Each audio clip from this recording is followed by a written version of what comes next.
Hey everybody. It's so dark. I'm trying to figure out what's going on with my light. My lighting has not been that great. Hey! What's up everybody? My lighting's not great for some odd reason. It's not good. Hey!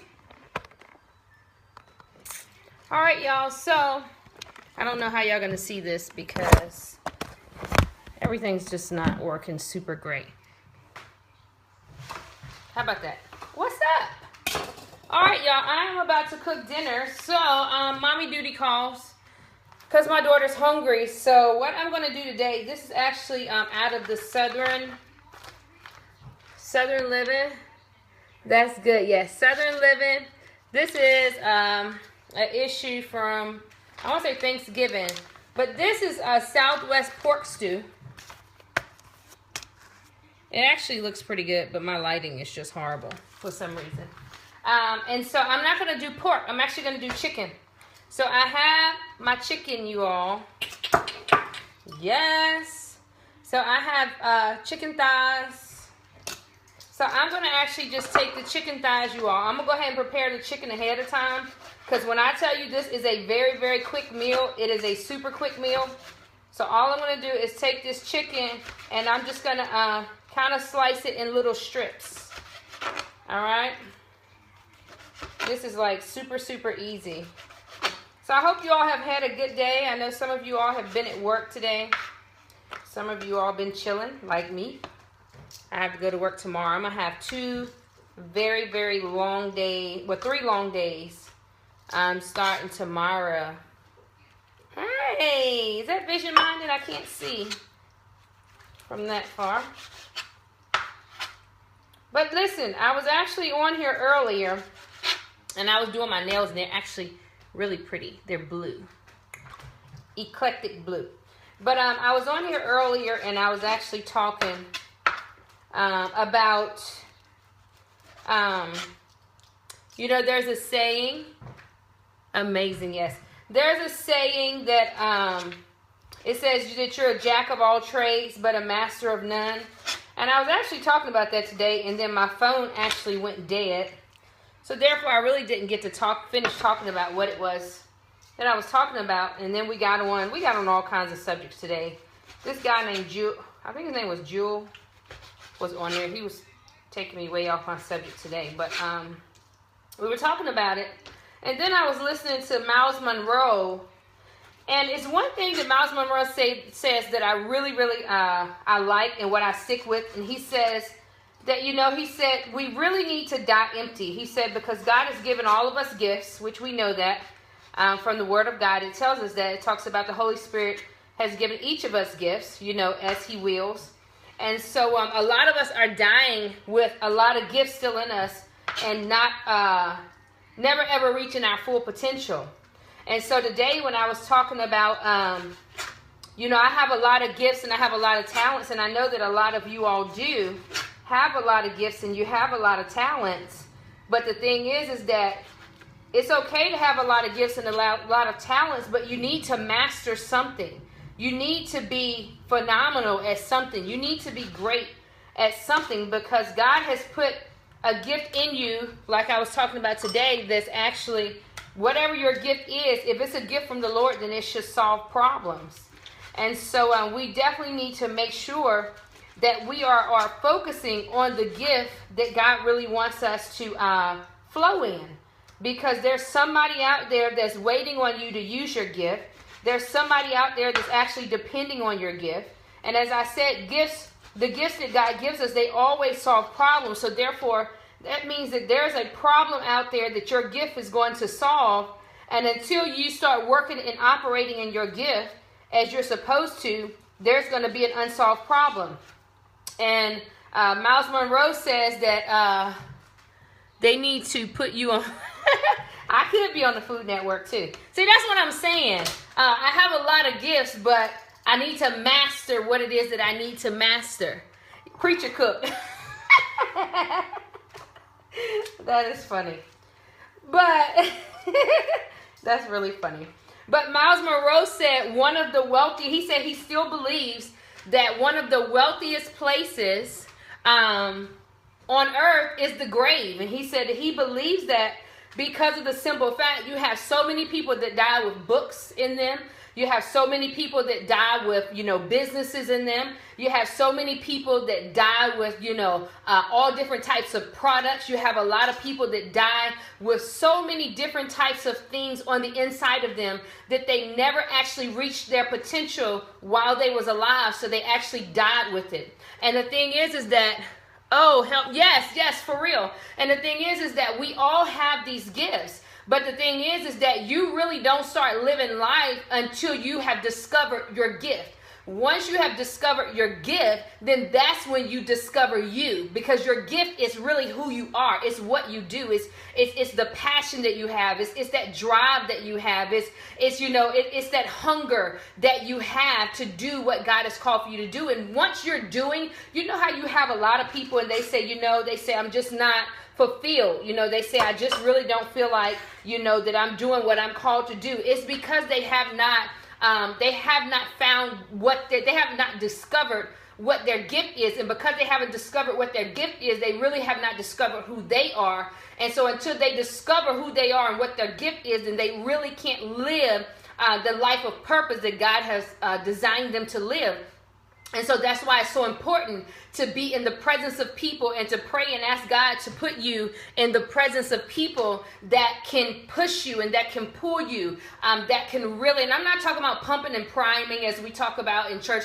I'm talking about somebody that can unlock what's in you, somebody that can unfold the beautiful flower that you are, somebody that can help push you to the next level, somebody that can help push you to your destiny, somebody that can help, undergird you, and give you what it is that they have in them. And so that's the thing, is that we all have something in us that's going to benefit somebody else. Because like I said earlier, you weren't put here to benefit yourself. Your gift is not only for you, but your gift is for masses. Your gift is for many. And so you need to discover what it is that your gift is. You don't want to have so many different talents and so many different gifts, and you're never mastering them. And so, like I said, I've seen a lot of people, even myself, that, we have so many different gifts. We have so many different talents. But the thing is that what are we going to master? What is that one thing that you cannot live without? What is that one thing that when you're doing it, you feel alive, you feel vibrant, you feel refreshed, you feel revived? What is that one thing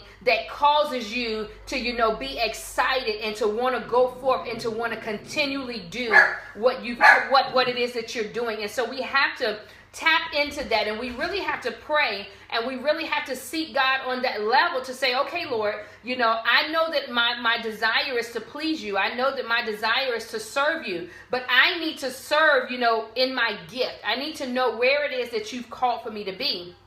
And so once we begin to do that, that's when, I think some of you all are getting kicked off. That's when we begin to live. That's when we begin to flourish. That's when we begin to bud. And sometimes, people will say, it's something different about you. I see, it's just like a glow about you. That's when you're living in your prime. That's when, and I'm not talking about, some people say, once you get to a certain age, you live in your prime. No, I'm talking about living in your prime in the time that you're in right now. You can do that. But you have to discover what it is that your gift is. Yes. And so we need to make sure, that we are studying out. A lot of times, I was saying earlier that, when dealing with mastering one gift, like you have people that go to college.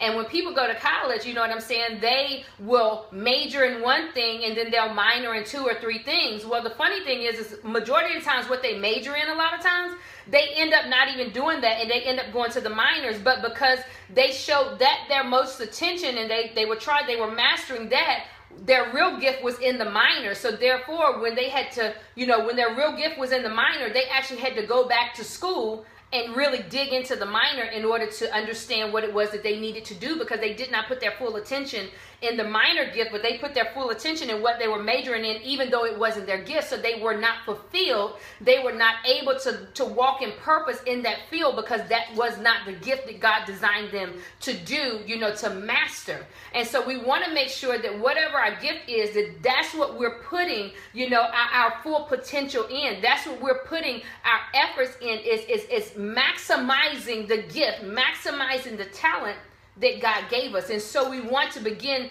to work in that area. We want to begin, to study in that area. Anything that you want to get good in, anything that you want to master, you have to know about the situation. Just like, and I know that hair, I can live without doing hair. So that's not that's not the gift that I'm really trying to master, believe it or not. A lot of people think I am, but it's not. I mean, hair, I can live without doing hair. I can go any day without doing hair and it will not bother me. Hair, I don't have this drive and this passion just to do in hair. That's just not my drive and my passion. My drive and my passion is to truly be a destiny pusher and to push other people into their destiny.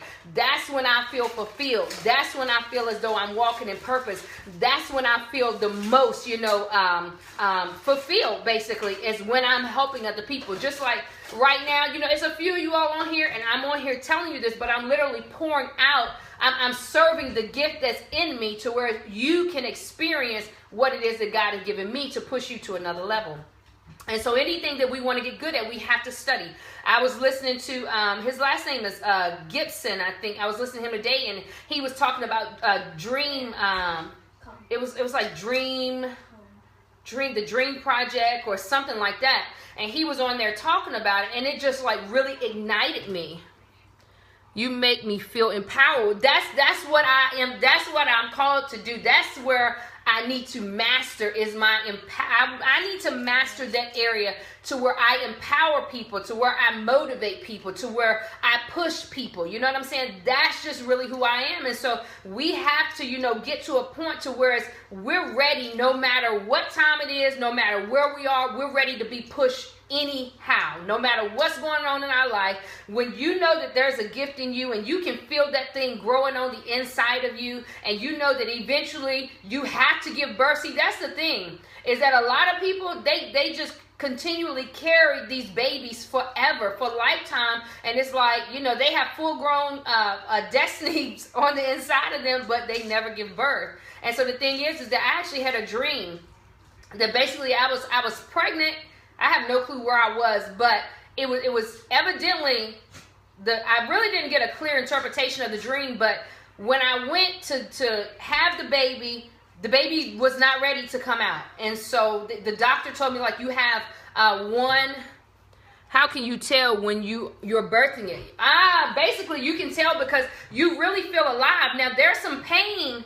When you get to that climax in birth, you're going to have a lot of fights come against you. But once you start birthing it, that joy begins to come. That reassurance begins to come. That peace begins to come. And it's a joy, really, that surpasses all. They say the peace that surpasses all understanding, but it's a joy that you really can't understand. When you begin to birth something, you begin to feel, it's literally like your insides is turning. Your insides is like, it's like they're moving. It's like, oh my gosh, you got this excitement. You got this excitement and this happiness. You have a drive to make it happen. Yes, you do. You do have that drive to make it happen. It's like you're not allowing anybody to stop you. You're not giving up. Even though you face adversity and you face challenges and you face different things like that, you're not going to give up. And so just like she said, you have that drive to make it happen. You know what I'm saying? You are going for it no matter what.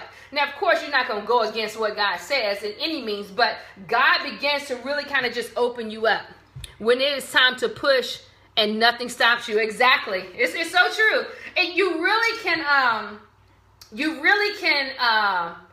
compare it to really giving birth in the natural. When you're giving birth, when you're pregnant in the natural, you go through a process. And so it's not like we just all of a sudden wake up, boom, and destiny hits us and it's just going. It's not like that. You go through that process, and once you get to the end, you know, the baby begins to turn and things begin to get tighter, and it's not much space, you know what I'm saying, to move around for the baby, and it's less water. It's all different. You get bigger and you get more uncomfortable. And so when you're about to give birth, a lot of times you'll get uncomfortable. And then, you know, you'll get to the point to whereas, you know, you're beginning to see, you're beginning to show, you know how they say that's that show that comes out, and you're beginning to see those types of things. You're beginning to see that, you know what, it's almost time. And a lot of times when you get to that point, it's almost time, I'm telling you, the enemy will come. He'll try to come every single way and hit you with everything that he possibly can. And I know, believe me, because I just went through it within the last 3 months.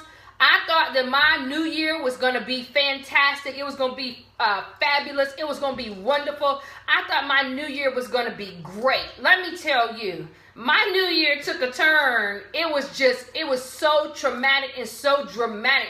It was crazy, but I know that it was not anything but the grace of God that kept me standing and that kept me grounded, and I was standing on his word. That's the foundation that I was standing on, the revelation of his word. And I'm telling you, and that's how I knew that I was about to give birth to something, and I knew that something was about to happen. But it was like in the midst of it, you know, when you're going through that travailing process, and you're going through those pains of contractions and different things like that, and you really want to give up. That's where I was. I wanted to give up in the midst of those contractions. I wanted to give up in the midst of that climax.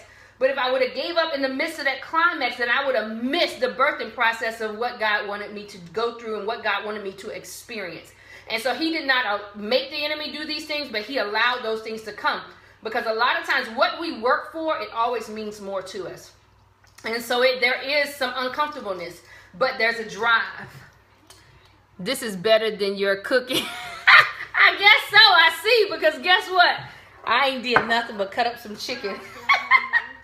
But I'm about to get to cooking. But listen, I'm telling you, this shows you. This is what makes me excited. This is what gets me going. This is what gives me that fulfillment, you know, and knowing that I'm walking in purpose. And I really should do this every single day. But I'm telling you, it's sometimes you just have to push. And you have to keep going. You know what I'm saying? You have to be intentional. You have to be consistent. And so giving birth and mastering what it is that God have called for you to do, it does take effort, you all. It's not something that's just going to be handed to you, you know. You're not going to be handed, like they say, a silver spoon or a gold spoon. No, you're going to have to work for it. But guess what? God will give you the ability. He's able, so he'll give you the ability to do what it is that you need to do in order to propel you and to get you to that next level, to get you to that next dimension of wherever you need to be. And so hope that inspired you all. I'm about to show you what I'm going to put in this food because I knew this was going to be a long scope. But look, this is Hunt's Fire. If y'all got any questions, you can ask and I'll answer them. Fire roasted diced tomatoes, black beans, salsa verde or verde, chicken broth, and then chicken. And so what you're going to do is, I'm going to read you the directions. It's a recipe, but it says cook salsa verde in a large saucepan over medium heat, stirring. Hey there, Demi. Hey, go back and watch the replay. I'm going to get off in just a couple minutes. Cook salsa verde in a large saucepan over medium heat, stirring occasionally. 2 minutes, stir in chicken broth and next 4 ingredients and bring to a boil. Reduce heat to medium and simmer, stirring occasionally. 10 minutes, season with salt and pepper and serve immediately. You need 1 jar of salsa verde.